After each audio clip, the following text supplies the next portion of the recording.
Hi, this is Martha Chapman, and I'm back with some more good food for your eyes, for your ears, and for your soul.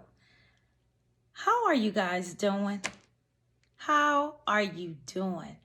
You know, a lot of times that question is not asked. We just go on with our daily lives, and everybody looks so happy and everybody looks so busy. But how are you doing? Well, recently, let me share look, testimony time. Let me share my story, you guys. So recently, I had a doctor's appointment. So I'm rushing in the midnight hour, right? I get there, and I get there right at the time my appointment is supposed to start.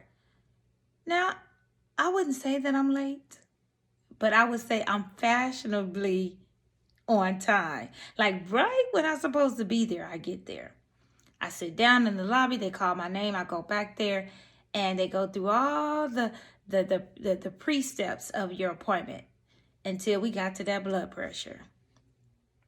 That blood pressure was out of control. So the young lady was so gracious. She asked me, she said, you've been rushing. It was high, y'all. Let me take it again. She took it twice. Then the last time they had to have me lay on the table.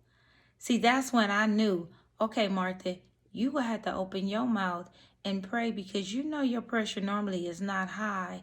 So I laid on that table and I looked up and I said, God, regulate this blood pressure. Let this reading be, God, what it should be.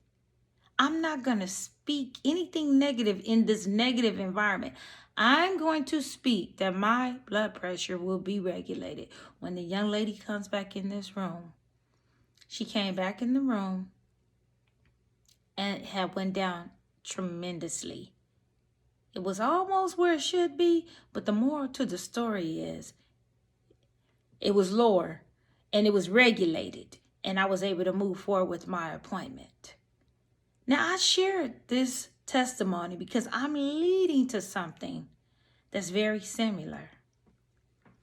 Elijah had went into a widow's home. He had partook in food. Her son, her only son, had gotten sick. And then, not only did the son get sick, but he ended up dying. So, of course, the woman is looking at Elijah like, you came in my home and now my son dies? And Elijah said, if you would just give me a minute. He took the son into the upper room. He extended his body over the son and he prayed over him 3 times. And God brought the son back to life. What Elijah and I have in common is that we knew we couldn't fix it. And we extended up a prayer to the one that could. My question is, are you praying? My question is, are you believing that God will fix it? My question is, are you knowing and trusting the process, even when it doesn't look like it's in your favor? God has the ultimate say. So I want to share this scripture with you, and I want to bless you with Elijah's action. 1 Kings chapter 17, verse 24. Then the woman told Elijah, now I know for sure that you are a man of God and that the Lord truly speaks through you. After Elijah had did what he asked God to do, she was a believer that he was sent to her for a purpose. See, sometimes God will send people or circumstances to us to reaffirm our faith. And I'm sure one can relate with what I'm saying, because there may have been a time in your life where God just sent a random person to you, and ultimately they reaffirmed your faith. They could have treated you to lunch unexpectedly. They could have paid for Uber for you unexpectedly.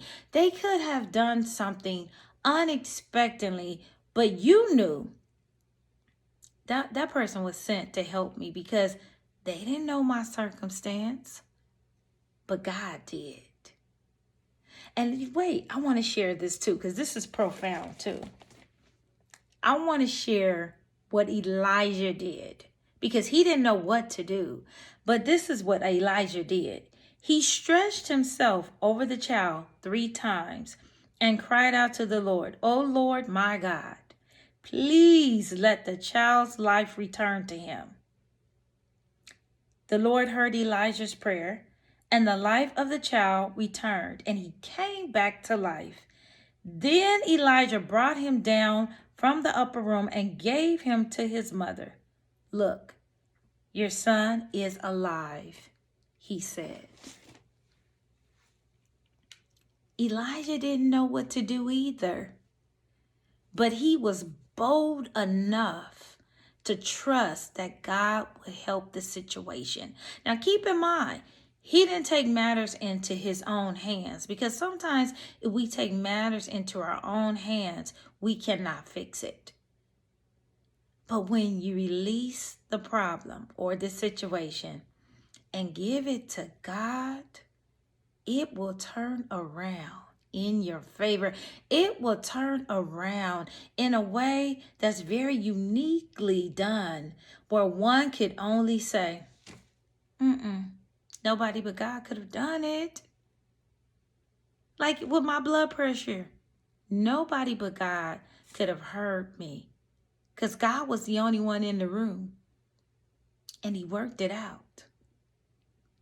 I want to remind you, don't matter what it is, don't matter what you're going through, don't matter what you feel like, don't matter what the situation is, please don't forget to give it to the one that can fix it, to the one that can change it, to the one that will always not judge you, but fix it. So may this word serve as a reminder to trust God. May this word serve as a reminder that faith without works is dead. May this word serve as a reminder that God is still in control. So be blessed by this word. May it continue to reignite your faith and your walk with God. Please like, comment, and subscribe to my channel. Comment. I love comments. Comment and share your testimony of what God has done and what he continues to do. But until next time, keep shining.